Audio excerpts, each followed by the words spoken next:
அனைவருக்கும் வணக்கம். நீ அவமானப்படும் போது அவதாரம் எடு, வீழ்கின்ற போது விசுரூபம் எடு, எளிதில் நீ வெற்றி பெறுவாய் என்று கூறி இன்றைய வகுப்பில் இந்த ஏபிபி சிலபஸில் இருக்கின்ற ஒரு மைனர் ஆக்ட் பற்றி பார்க்க போகிறோம். அது என்னவென்றால் the cigarettes and other tobacco products. என்ன சொல்லுது? Prohibition of advertisement and regulation of trade வாணிபம் and commerce வியாபாரம், ப்ரொடக்ஷன் வந்து உற்பத்தி செய்தல், சப்ளை வழங்குதல் அண்ட் டிஸ்ட்ரிபியூஷன் பகிர்ந்தளித்தல் ஆக்ட் 2003. அப்போ என்ன சொல்கிறாங்க இதில்? அதாவது புகையிலையினுடைய அல்லது சிகரெட் இருக்குல்ல, இதனுடைய தடுப்பு சட்டம் 2003 இந்த சட்டம் இயற்றப்பட்டிருக்கின்றது. இல்லை சொல்லியிருப்பாங்க, இது எதற்காக இந்த சட்டம் இயற்றப்பட்டது என்று சொன்னால், இந்த டொபாக்கோ புகையிலையினுடைய அந்த விளம்பரத்தை அட்வர்டைஸ்மெண்ட் இல்லை விளம்பரத்தை தடுப்பதற்காகவும், அதை ஒழுங்குமுறை அந்த வாணிபத்தை ஒழுங்குமுறைப்படுத்துவதற்காகவும், வியாபாரத்தை ஒழுங்குமுறைப்படுத்துவதற்காகவும், அதே போல் இந்த உற்பத்தியை அதையெல்லாம் தடை செய்வதற்காகவும், அதே போன்று சப்ளை பண்ணுறாங்க, இப்போ அங்கெல்லாம் டொபாக்கோ சப்ளை பண்ணுறாங்க, அதை தடுப்பதற்காகவும், அதே போன்று டிஸ்ட்ரிபியூஷன் இங்கே என்ன பண்ண இங்கேருந்து அங்கே விற்கிறான், அங்கேருந்து விற்கிறான், இதையெல்லாம் தடுப்பதற்காக கொண்டு வரப்பட்டது தான் இந்த ஆக்ட். இதனுடைய அப்ரேஷன் பார்த்தீங்கன்னா காட்பா ஆக்ட்னு சொல்லுவாங்க. சரி, how many section in this act? எத்தனை பிரிவுகள் மொத்தமாக இந்த சட்டத்தில் இருக்குது என்று சொன்னால் டோட்டல் செக்ஷன் 33. இப்போ நம்ம இம்பார்ட்டன்ட் கொஸ்டின்ஸை மட்டும் இந்த ஏபிபி எக்ஸாமுக்காக பார்க்க போகிறோம். அதில் அதற்கு முன்னதாக what is the history of this act? இந்த ஆக்ட் வருவதற்கான வரலாறு சொல்லலை, எப்படி இது தோன்றியது, இது தோன்றியதனுடைய அந்த நோக்கம் என்ன, அதனுடைய ஆப்ஜெக்ட் சொல்லலை, நோக்கம் என்ன, எவ்வாறு தோன்றப்பட்டது என்று சொன்னால் ஹிஸ்ட்ரி ஆஃப் ஆக்ட் பாருங்கள். Resolution passed by 39th assembly of WHO தெரியும் உங்களுக்கு, வேர்ல்டு ஹெல்த் ஆர்கனைசேஷன், உலக சுகாதார அமைப்பு. இது என்ன பண்ணுறாங்கன்னா ஒரு அசம்பிளியில், எப்போ 39th அசம்பிளியில் ஒரு ரெசல்யூஷன் என்ன, அந்த தீர்மானம் ஒன்றை இயற்றுகிறார்கள். எதற்காக? இவ்வாறு நாட்டிலே இந்த புகையிலையால் நிறைய பேர் பாதிக்கப்படுகிறார்கள், புகையிலை பிடிக்காதவர்களும் பாதிக்கப்படுகிறார்கள். இப்போ இதில் ஒரு சின்ன விஷயம் என்னவென்றால், இப்போ நான் புகையிலை பிடிக்கிறேன்னா, இப்போ சிகரெட் பிடிக்கிறேன்னு சொன்னால் என்னை மட்டும் பாதிக்காது. நான் சிகரெட் பிடிக்கிறேன், அந்த புகையானது என் அருகில் இருக்கின்ற குழந்தைகள், இன்னோசன்ட் பர்சன், யாருமே புகை பிடிக்காதவர்களும் பாதிக்கும். இவ்வாறுலாம் இருக்குதுல்ல, இதையெல்லாம் தடுக்க வேண்டும் என்பதற்காக இந்த தேதி என்ன, 14th மீட்டிங் ஆன் 15/5/1986 ஒரு ரெசல்யூஷன் ஒன்று பாஸ் செய்கிறார்கள். பிறகு இது எந்த விதமான ஒரு ஆக்ட் வரல, என்ன அமல்படுத்தவில்லை, அப்படியே இருக்கு. இப்படி இருக்கின்ற போது நெக்ஸ்ட் பண்ணாங்க 43rd அசம்பிளி ஒன்று கூடுறாங்க. மறுபடியும் இல்லைங்க, இதுக்கான ஒரு தீர்வு கண்டாக வேண்டும், இதற்காக ஒரு சட்டம் இயற்றையாக வேண்டும் என்று இந்த 43வது சட்டப்பேரவையில் ஒன்று கூடி என்னைக்கு 17/5/1990 இந்த தேதியில் கூடி என்ன தீர்மானம் இந்த 39வது அசம்பிளியிலே இயற்றப்பட்டதோ அதை ரீஇட்ரேட், அதை மீண்டும் உறுதி செய்து அல்லது மீண்டும் வலியுறுத்தி அந்த தீர்மானம் பாஸ் செய்யப்படுகிறது. அவ்வாறு செய்யப்பட்ட பிறகு அதன் பிறகுதான் இந்த 43rd ரெசல்யூஷன் பாஸ் பண்ண பிறகு என்ன பண்ணுது, இந்தியாவானது இந்தியா அடாப்டட் அண்ட் எனாக்டட், அதை ஏற்றுக்கொண்டு அது சட்டமாக ஏற்றுகிறது. என்ன சட்டமாக ஏற்றியது என்று சொன்னால் இந்த காட்பா ஆக்ட் ஆன் எந்த தேதியில் இந்த சட்டமானது இயற்றப்பட்டது அல்லது ஏற்றுக்கொள்ளப்பட்டது என்று சொன்னால் 18th May 2003. இந்த ஆக்ட் நம்பர் என்ன, 34 of 2003. எந்த year? 54th year of republic சொல்லுங்க, 1950 தான். அப்போ 54 தான், அப்போ 54வது வருஷம், அப்போ 2003.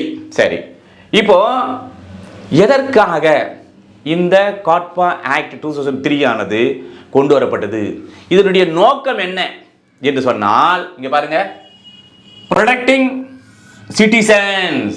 மெயினா என்ன, இந்த நாட்டில் உள்ள குடிமக்களை பாதுகாக்க வேண்டும் என்பதற்காக இதிலிருந்தெல்லாம் பாதுகாக்க வேண்டும் என்பதற்கு என்றால் special attention to pregnant women and children. குறிப்பாக எதில் கவனம் செலுத்தி இதை கொண்டு வந்தார்கள் என்றால் யாரை பாதுகாப்பதற்கு என்று சொன்னால் அந்த கருவுற்ற பெண்கள், அதாவது கர்ப்பிணி பெண்கள் மற்றும் குழந்தைகளுடைய நலன் கருதி அவர்களை பாதுகாக்க வேண்டும் என்கின்ற ஒரு நோக்கத்திற்காக இந்த சட்டமானது கொண்டு வரப்பட வேண்டும் என்றுதான் நோக்கம். அடுத்து பார்த்தீங்கன்னா from involuntary exposure to tobacco smoke, இதான் சொல்ல இன்வாலன்ட்ரி. இப்போ நான் பிடிக்கிறேன்னா வாலண்டரியாக நான் பிடிக்கிறேன், எனக்கு அது ஒரு போதை. ஆனால் இன்வாலன்ட்ரினா அவங்களுக்கு விருப்பமே இல்லை. அந்த பஸ் ஸ்டாண்டில் இருக்கிறான், நான் மாட்டு புகை பிடிக்கிறேன், புகை மட்டும் வெளியே விடுறேன், பாதிக்குது. அப்போ அவர்களுக்கெல்லாம் அவ்வாறு அந்த புகையானது அவர்கள் சென்று அடைந்து அவர் கன்சியூம் பண்ணக்கூடாதுல்ல. அந்த புகையை ஆட்டோமேட்டிக்காக அவங்க இன்வாலன்ட்ரி, அவன் விருப்பமே இல்லை அந்த புகையை கன்சியூம் பண்ணுவதற்கு. ஆனால் என்ன பண்ண, நான் வெளியே விடுறேன்ல, அந்த புகையை என்ன பண்ணுது, அவர் அந்த உள்ள மூக்கு வழியாக கன்சியூம் ஆகிடும். அப்போ அவனுக்கு ஒரு அந்த ஹெல்த் ப்ராப்ளம் வரல, உடல் ஆரோக்கியம் குறையும். அதனால் அதை பாதுகாக்க வேண்டும் என்பதற்காகவும் டிஸ்கரேஜ் யூஸ் ஆஃப் டொபாக்கோ, இவ்வாறு இந்த புகையை பயன்படுத்துகின்றவர்களுடைய அந்த எண்ணங்களை, அது ஆர்வத்தை குறைத்தல் வேண்டும். இவ்வாறு புகைப்பிடிப்பது உடலுக்கு கீழானது. சினிமா தேட்டரில் படம் போடுவாங்கல்ல, smoking is cause injuries to ஹெல்த்னு போடுவாங்க. உடல் ஆரோக்கியத்திற்கு இந்த புகையை பிடித்தல் என்பது தீங்கானதுன்னு சொல்லுவாங்க. அந்த பாரு, அதே மாதிரி இம்போஸ் ப்ரோக்ரெசிவ் ரெஸ்ட்ரிக்ஷன் என்ன பண்ணுவோம், இதையெல்லாம் தடுப்பதற்கு ஒரு மேம்பட்ட ஒரு இதெல்லாம் நம்ம விதிக்கணும், ரெஸ்ட்ரிக்ஷன் தடை விதிக்கணும். இதெல்லாம் என்ன பண்ணுறது, இதெல்லாம் ஊக்குவிப்படுத்தக்கூடாது என்பதற்காக தடைகளை விதித்தல் வேண்டும் என்பதற்காக. அதுமாதிரி எலிமினேட் சொல்லல, எலிமினேஷன் ரவுண்டு அகற்றப்பட வேண்டும், நீக்கப்பட வேண்டும், அப்புறப்படுத்த வேண்டும். எதையெல்லாம், அட்வர்டைஸ்மெண்ட் விளம்பரப்படுத்துகிறாங்களே, அதெல்லாம் விளம்பரம் போர்டு வைப்பாங்க பெருசாக, பார்த்தோன்னா சிசர்ஸ் அல்லனா கோல்டு ஃப்ளாக் அப்போல்லாம் போட்டு வச்சுக்கல, அந்த மாதிரி இருக்கிறதெல்லாம் அப்புறப்படுத்தல் வேண்டும். அதே மாதிரி ப்ரொமோட் பண்ணுவாங்க. ஒரு ஸ்டேஜ் போட்டுட்டு இந்த மாதிரி சிகரெட் பிடிச்சிங்கன்னா உங்களுக்கு ரெஃப்ரெஷ் கிடைக்கும், அப்படி கிடைக்கும்னு சொல்கிறாங்களா, அந்த மாதிரி ப்ரொமோட் பண்ணுறாங்கல்ல. சினிமா படம் ப்ரொமோட் பண்ண இவங்க சிகரெட்டை ப்ரொமோட் பண்ணது தடை செய்தல். அது மாதிரி ஸ்பான்சர் பண்ணாங்க, சார் நீங்கள் வாங்க சார், உங்களுக்கு நான் இத்தனை கோடி சிகரெட்டை பீடியை டொபாக்கோலாம் நான் விற்று கொடுக்குறேன்னு சொல்லி ஸ்பான்சர் நான் பண்ணுறேன், செலவு பண்ணுறேன், இதுக்கெல்லாம் ஸ்டேஜெலாம் போடுறேன்னு சொல்லி அந்த மாதிரி விஷயங்களை தடை செய்வதற்காகவும். அப்புறம் கிடைச்சது protect children and young people from addiction. என்ன பண்ணுவோம், அந்த புகையிலை பயன்படுத்துகிறேன்னா ஒரு வீட்டு என்ன பண்ணுவோம், அந்த குழந்தைகளும் அதே மாதிரி யார் யங் பீப்புள், இளைஞர்களும் குழந்தைகளும் அதை ஒரு வேட்டி புகையிலை பயன்படுத்தினா அது நம்ம அதுக்கே அடிமையாயிடுவான். அவனால் சிகரெட் பிடிக்காமல் இருக்க முடியாது, பீடி பிடிக்காமல் இருக்க முடியாது, அது புகையிலை கன்சியூம் பண்ணாமல் இருக்க முடியாது. அந்த மாதிரி அந்த இளம் சீரார்கள் அல்லது இளம் மக்களையும் குழந்தைகளையும் அந்த அடிமையாவதிலிருந்து காப்பாற்றுவதற்காகவும் இதுதான் இதான் இந்த சட்டத்தினுடைய ஆப்ஜெக்டாக இருக்கின்றது. சரி, இப்போ இந்த சட்டம் கொண்டு வந்திருக்கிறார்கள் எதற்காக, இந்த டொபாக்கோவை ப்ரொஹிபிட் பண்ணுறதுக்காக சொல்கிறாங்க. இப்போ இந்திய அரசியலமைப்பு சட்டம் 1950 எல்லாம் ஃபண்டமெண்டல் ரைட்ஸ் இருக்குது. பார்ட் 3 12 to 35, பார்ட் 4 36 to 51 இருக்குது. Directive principle of state policy இருக்குது. இப்போ இதில் எங்கேயுமே சொல்லப்படவில்லையா அப்படி என்றால் சொல்லப்பட்டிருக்குது. பார்ட் 4 ஆர்டிகல் 47 ரிலேட்டிவ் ப்ரொவிஷன் எழுதி பார்த்துங்க. இதில் சொல்லியிருப்பாங்க, இவ்வாறு இருக்கின்ற இந்த டொபாக்கோ இவைகள்லாம் என்ன சொல்லுங்க, நம்ம ஆல்கஹால்லாம் இது வரும். இதில் அரசானது தன்னுடைய கடமை மக்களை இதிலிருந்து பாதுகாக்கப்படுதல் வேண்டும் என்று சொல்லதான் படித்தா டீட்டெயிலாக வீடியோ இருக்குது, அதை பார்த்துங்க. சரி, இப்போ கொஸ்டின் ஆன்சராக போயிடுவோம். இதில் முக்கியமாக ஒரு 4 கொஸ்டின் ஆன்சரு, என்ன செக்ஷனு என்னன்றதை முதல்ல இம்பார்ட்டண்ட்டாக பார்த்துருவோம். வாட் இஸ் ஃபர்ஸ்ட் கொஸ்டின் என்றால், which section of COTPA 2003 defines the term smoking? புகைப்பிடித்தல் என்றால் என்ன, எந்த பிரிவில் இவை வரையறை செய்யப்பட்டிருக்கின்றது, எங்கே வரையறை செய்யப்பட்டுள்ளது என்று சொன்னால், திஸ் இஸ் ஃபர்ஸ்ட் கொஸ்டின். அங்கே செக்ஷன் 3N இங்கே தான் சொல்லப்பட்டது வாட் இஸ் ஸ்மோக்கிங் என்று சொல்லப்பட்டிருக்கின்றது. சரி, ஸ்மோக்கிங் மீன்ஸ் புகைப்பிடித்தல் என்றால் என்ன என்று சொன்னால், smoking of tobacco in any form of, அது எந்த வடிவத்தில் இருந்தாலும், அந்த புகைப்பிடித்தல் என்பது அது எந்த வடிவத்தில் இருந்தாலும், இதை பாருங்க என்னென்ன, சிகரெட் இருக்குல்ல, சிகரெட் இப்படிங்களா, உதாரணம் சொல்லணும்னா கோல்டு ஃப்ளாக் சொல்லுவாங்க, கிங் சைஸ் சொல்லுவாங்க, பேஷன் சோன், பழைய காலத்தில் பேஷன் சோன்னுவாங்க, ஃபில்டர் சிகரெட், இது மாதிரி சிகரெட் இருக்குது.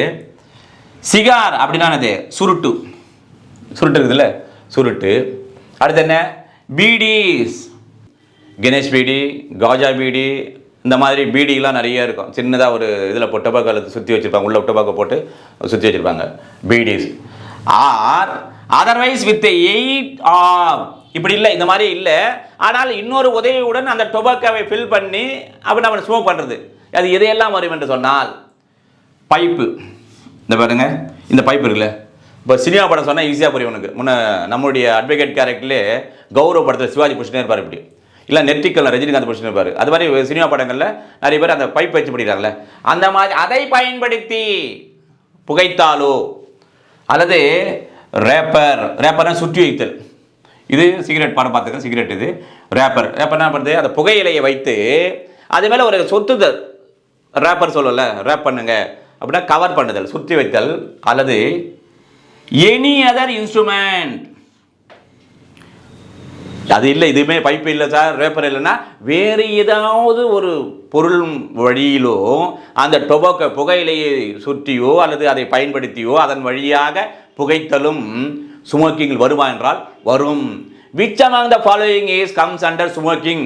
A, B, C, D all the above கொடுக்குறாங்க, இல்லை none of the above கொடுத்தாங்கன்னா, இப்போ நீங்கள் இது தெரிந்திருந்தால்தான் ஏபிபி எக்ஸாமில் ஃபிலிம்ஸ் எழுதுகின்ற போதோ இல்லை மெயின் எழுதுகின்ற போதோ இதுக்கான விடையை அளிக்க முடியும். எனவே இவ்வாறு this is called as smoking which has been defined in section 3N. சரி, second question, in which section of COTPA 2003 defines the term advertisement? எந்த பிரிவில் இந்த சட்டத்தில் விளம்பரம் என்றால் என்னவென்று வரையறை செய்யப்பட்டிருக்கின்றது, அல்லது விளம்பரம் என்றால் என்ன என்று சொன்னால் எங்கே சொல்லப்பட்டுள்ளது? செக்ஷன் 3A சொல்லப்பட்டிருக்கின்றது, அல்லது 3 வரையறை செய்யப்பட்டது, டிஃபைன் பண்ணப்பட்டிருக்கின்றது. சரி, இன்க்ளூட்ஸ் எதையெல்லாம் உள்ளடங்கும் என்று சொல்லப்பட்டிருக்கின்றது இந்த அட்வர்டைஸ்மெண்ட் என்றால் any visible presentation by way of notice, circular, நோட்டீஸ்னா அறிவிப்பு, சர்க்குலர்னா சுற்றறிக்கை, லேபிள், லேபிள்னா வில்லைன்னு சொல்லுவோம், அப்புறம் ரேப்பர்னா அதை கவர் பண்ணி சுற்றி இருக்குது. முதல்ல இதை பார்த்துருவோம். இப்போ பார்த்தீங்கன்னா ஸ்மோக்கிங் இஸ் ஜாய் லேபிள்னு விட்டுருப்பாங்க, ஸ்மோக்கிங் இஸ் ஜாயின்னு ஒரு விளம்பரம் பார்த்தாங்க. நீங்கள் புகைப்பிடித்து பாருங்கள், உங்கள் ஆனந்தமாக இருப்பீர்கள், மூளை வந்தது ரெஃப்ரெஷ் ஆகிவிடும் என்று என்ன பண்ணுறோம், ஸ்மோக்கிங் இஸ் ஜாய் அப்படின்னு என்ன பண்ணுறோம், ஒரு விளம்பரத்தை படுத்துக்கிறான். சரி, அதே பார்த்தீங்கன்னா அது விசிபிளாக இருக்குது, இதான் விசிபிள். எனி பாருங்க, எனி விசிபிள், அது பை வே ஆகும், அது அறிவிப்பு மூலமாக அறிவிப்பை ஒட்டி வச்சுக்கிறான். அல்லது சர்க்கிள் சுற்றறிக்கிறாங்க, சுற்றறிக்கை எல்லாருக்கும் பேப்பரில் கொடுத்து நீங்கள் இந்த கிங் கோல்டு ஃபிளாக் கிங்கை பிடித்து பாருங்கள், உங்களுடைய மூளை வளர்ச்சி அதிகமாகும். எக்ஸாம்பிளே கூட நீங்கள் என்ன பண்ணலாம், பாஸ் பண்ணலாம், படிக்கும் போதே 4 சிகரெட் பிடிங்க அப்படி என்ன பண்ணுறான். அப்போ ஒரு சர்க்குலர் போடுறான், இல்லை லேபிள் சொல்கிறாங்க, இந்த லேபிள் வில்லை ஓட்டுறான், ரேப்பர் இந்த மாதிரி பண்ணுறான். சரி, இது ஒரு வழியில் இதெல்லாம் வந்து அட்வர்டைஸ்மெண்ட்னு சொல்கிறோம். அடுத்து any announcement by way of என்ன பண்ணுறான், அனௌன்ஸ்மெண்ட் வந்து அறிவித்தல், எந்த வழியெல்லாம் அறிவித்தால் as per section 3A of COTPA act 2003 அட்வர்டைஸ்மெண்ட்டில் வரும் என்று சொன்னால், இங்கே பாருங்க, ஓரலி வந்து என்ன பண்ணுது, இது வந்து நோட்டீஸ் பார்த்துட்டு நம்ம ஏற்கனவே. ஓரலி என்றால் என்னது, வாய்மொழியாக கோய் விற்கிறான், கோய் என்ன பண்ணுறான், சிகரெட் பாருங்கள், காஜா உண்மையிலே நடக்குது. வில்லேஜ்லாம் பார்த்தீங்கன்னா கணேஷ் பீடி அந்த காஜா அப்படின்றது ஒரு கட்டு 10 ரூபா, 2 கட்டு அப்படின்னு சொல்லி ஒரு வாய்மொழியாக அதை மைக் ரெக்கார்ட் பண்ணி வைக்கிறாங்க இப்போல்லாம். அது ஒன்று. அடுத்து டிரான்ஸ்மிட்டிங் லைட்டு என்ன பண்ணுவான், அது விளம்பரம்லாம் இருக்குது, ஒரு இடத்துல இந்த லேசர் மாதிரி ஒரு லென்ஸை ஃபிக்ஸ் பண்ணிவிடுவான், சுவரில் மட்டும் அங்கே கொஞ்ச நேரம் பண்ணால் படம் மாதிரி காட்டுவான். அங்கே ஆன் பண்ணான லைட்டை அந்த வானில் தெரியும், சிகரெட் பிடிக்கிறது ரொம்ப மகிழ்ச்சியாக இருக்கிற மாதிரியும் நல்லா என்கரேஜ் பண்ணுற மாதிரி ஆடுன்னு சொல்லல, அட்வர்டைஸ்மெண்ட் தான் ஆடு, அந்த மாதிரியும் அதுவும் அட்வர்டைஸ்மெண்ட் தான், ஆடு தான். அப்புறம் சவுண்டு ஆட்டோமேட்டிக் என்ன பண்ணுது, ஒலியை ஏற்படுத்தி செய்தல். ஸ்மோக் மூலமாக, அந்த புகையின் மூலமாக. கேஸ், இந்த மாதிரி சவுண்டு, இது சவுண்டு பண்ணால் பாருங்கள், ஆர்டர் வச்சுன்னு மைக் வச்சுன்னு பண்ணுறது. அப்புறம் பார்த்தீங்கன்னா இது பாருங்கள், கோல்டு ஃபிளாக் பை கேஸ் மூலமாக, ஒரு பலூன், பெரிய பலூன் மட்டும் கேஸ் வச்சுட்டு காற்று அடிச்சுட்டு மேலே பறக்க விட்ருவான் எல்லாரும் பார்க்குற மாதிரி. அப்போ அந்த மாதிரி வழியில் இதையெல்லாம் நோட்டீஸ், அதாவது பை வே ஆஃப் விசிபிள்னா அதாவது அறிவிப்பு, சுற்றறிக்கை, அதாவது வில்லை, ரேப்பர். அதே போல் இங்கே அனௌன்ஸ்மெண்ட்டு எது orally transmitting light sound smoke or gas இவ்வாறாக செய்யப்படுகின்ற ஒவ்வொன்றுமே ஆஸ் பர் காட்பா ஆக்ட் 2003 3A படி அட்வர்டைஸ்மெண்ட்டில் வரும் என்று சொல்லுகின்றது. இப்போ இந்த ஆக்டில் ஒரு மூன்றாவது கேள்வி, இது முக்கியமான கேள்வி. Which section of COTPA 2003 prohibits smoking in public place? எந்த பிரிவு, இந்த சட்டத்தில் இருக்கின்ற எந்த பிரிவானது ஒரு பொது இடத்தில் புகைப்பிடிப்பதை தடை செய்கிறது? இதான் கேள்வி. Which section? Section 4 of COTPA act 2003 பிரிவு 4 அவ்வாறு அதை தடை செய்வதற்கான செய்யப்பட்டுள்ளது. சரி, இப்போ பார்த்தா புரோகிபிட்ஸ் எதையெல்லாம் எங்கேயெல்லாம், பொது இடம் என்பது எங்கேயெல்லாம் புகைப்பிடித்தால் அது தடை செய்யப்பட்ட இடம் அல்லது தடை செய்யப்படுகிறது என்று சொன்னால் as per section 4 of COTPA act 2003 என்றால் no person shall smoke in public place. முதல் வேர்டு என்ன? எந்த நோ பர்சன், அது இர்ரெஸ்பெக்ட் ஆஃப் பர்சன். நான் இவர் வந்து மிட்டா மிராசார், ஜமீன்தார், இவர் வந்து இந்த மாதிரி அஃபிஷியலு, நோ. எந்த ஒரு நபரும் ஷல் கண்டிப்பாக பொது இடங்களில் புகைப்பிடித்தல் கூடாது as per section 4 of COTPA act 2003. சரி, ப்ரொவைடட் வரம்பறையாக பிடிக்கக்கூடாது, எந்த ஒரு நபரும் பொது இடத்தில் பிடிக்கக்கூடாது. ஆனால் அதற்கு வரம்பறையாக என்னென்ன அர்த்தம்? பிடிக்கலாம். எந்தெந்த இடங்களில் எவ்வாறு என்று சொன்னால் ஹோட்டல் ஹேவிங் 30 ரூம்ஸ். ஒரு ஹோட்டல் இருக்குது, இப்போ நம்ம போகிறோம், ஸ்டார் ஹோட்டலுக்கு போகிறோம், இல்லை ஒரு ஹோட்டலுக்கு போகிறோம், அங்கே வந்து என்ன பண்ணுது 30 அறைகள் கொண்ட அந்த ஹோட்டல் இருக்குது என்று சொன்னால், அல்லது restaurant having seating capacity of 30 rooms. இப்போ ரெஸ்டாரண்ட் அது உணவு விடுதி அட்டாச் எல்லாமே இருக்கும். அந்த மாதிரி இருக்கின்ற போது அங்கே 30 பேர் அமர்ந்து அங்கே இருக்கையில் அமர்ந்து உணவு உண்ணவோ அல்லது அங்கே தங்கவோ இருக்கின்ற வசதி கொண்ட அந்த ரெஸ்டாரண்ட்டில் இருக்குது என்று சொன்னால், அங்கே ஆர் ஏர்போர்ட் விமான நிலையம், அந்த இடத்தில் நம்ம என்ன பண்ணலாம், ஒரு பட விளக்கத்தில் பார்த்தோம்னா நமக்கு ஈஸியாக புரியும். இப்போ ஏர்போர்ட் இருக்குது, நீங்கள் ஃபாரின் போகிறீங்க, டூர் போகிறீங்க, அப்போ ஏர்போர்ட் போகிறீங்க, நீங்கள் ஸ்மோக் பண்ணுவீங்க, ரேராக பண்ணுறீங்க.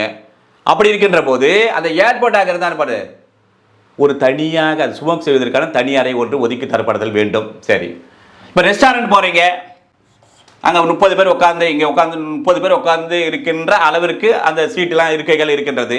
அந்த மாதிரி இடமாக இருந்தால் என்ன பண்ணணும், அங்கே ஒரு தனி அறை, இந்த மாதிரி சுமைக்கு, இந்த சுமைக்கு குரூப் இவ்வாறு ஒதுக்கி தரப்படுதல் வேண்டும் என்று சொல்கிறது. சரி, ஆனால் இது என்னது, பஸ் ஸ்டாண்டு, தியேட்டரு, இதெல்லாம் சொல்றல. இங்கே பொது இடமாக இருக்கின்ற போது பொது இடத்தில் இவ்வாறு புகைப்பிடித்தல் தடை செய்யப்பட்டு இருக்கின்றது என்று சொல்லுகின்றது. அடுத்த கேள்வி என்னவென்றால், which section speaks about the punishment for smoking in public place? இது முக்கியமானது. எல்லாரும் தெரியும், not only advocates, judicial aspirants and also awareness of the public. பொதுமக்களும் தெரிந்து கொள்ளக்கூடிய ஒன்று. இப்போ பொது இடங்களில் அதாவது புகைப்பிடிப்பது தடை செய்யப்பட்டிருக்கின்றது. அப்படி மீறி பிடித்தால் அவர்களுக்கான தண்டனை என்ன என்று சொன்னால், செக்ஷன் 21ல் இன்னொரு கேள்வியை சொல்லலாம், அப்படியே ஒரு கேள்வி எழுதலாம். எந்த பிரிவில் இந்த சட்டத்தின்படி பொது இடத்தில் புகைப்பிடித்தால் தண்டனை என்று சொல்லப்பட்டது என்றால் செக்ஷன் 21. சரி, இதற்கான தண்டனை என்ன? இப்போ பொது இடம் போகிறாரு, இது பப்ளிக் பிளேஸ், இங்கே பஸ் ஸ்டாண்டில் பிடிக்கக்கூடாது, தேட்டரில் பிடிக்கக்கூடாது, பீச்சில் பிடிக்கக்கூடாது, போகிறாரு. இவர் என்ன பண்ணுறாரு, அதேமாரி இவர் வந்து என்ன பண்ணுறாரு, புகைப்பிடித்து விடுகிறார் என்றால் இவருக்கான தண்டனை என்ன? What is the punishment for him when he is smoking in the public place என்றால், punishable with fine may extend to 200 rupees. 200 ரூபாய் வரை நீடிக்கக்கூடிய ஒரு அபராத விதி தண்டிக்கலாம். எக்ஸ்டெண்டட் டு 200 அர்த்தம் 10 ரூபா போடலாம், 20 ரூபா போடலாம், 100 ரூபா போடலாம். ஆனால் 200 ரூபாய்க்கு மிகைப்படாமல் அதுவரை நீடிக்கக்கூடிய ஒரு அபராதத்தை விதிக்கலாம் என்று சொல்கிறது.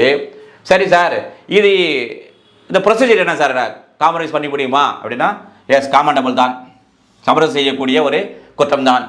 அதே போல் ஷல் ட்ரைடு சம்மரிலி, சுருக்கு விசாரணையாக விசாரணை செய்தல் வேண்டும்.